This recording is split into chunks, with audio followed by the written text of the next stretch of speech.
Good morning and welcome back to day 331 of our 365 days with the Bible.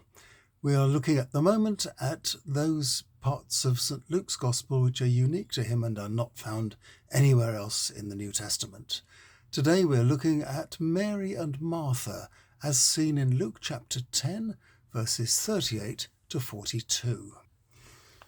On the way, he came into this village, and this woman called Martha welcomed him into her home. She had a sister called Mary. Mary sat at his feet, listening to what he was saying. Martha, however, was distracted by having so much to do. She came up and said to him, "Sir, doesn't it matter to you that my sister has left me to do all the housework by myself? Tell her to give me a hand." But the Lord answered her, "Dear Martha, how upset and worried you are about all these things. You only need to worry about one thing. Mary has chosen the best job, and we shouldn't deprive her of that." Well, this is really Martha's story and not Mary's. Some people mistake this Mary for Mary Magdalene, but there's no justification for identifying this sister called Mary with Jesus' other beloved disciple. It is wrong to see Jesus being unsympathetic towards Martha. He quite understands how anxious she was to serve her now quite famous guest. What he's actually doing here is to raise up attentive Mary's role to a new status in Martha's eyes.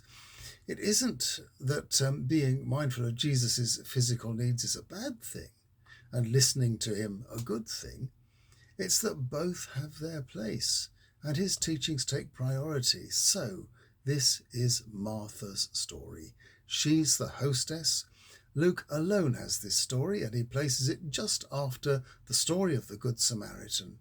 He has already, by that story, put into our minds the idea that practical help for others is noble and holy. Martha's work and worry are also noble and holy. She is, as one commentator puts it, full of good works and entirely free from the selfishness that seeks its own pleasure, a fault that she thinks she detects in her sister Mary.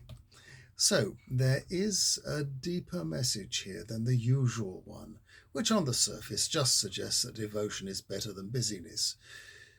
We now see that both have their place. The reproof Jesus gives to Martha is very gentle because although she's good, she still has one little fault. She has yet to learn that unselfish service and sacrifice can be spoilt by self-concern and self-pity, and that any of our good works done with a selfish motive can become a misery to us and a rod for others' backs. Tomorrow, Luke brings to us a parable about trust and prayer, and I look forward to seeing you then.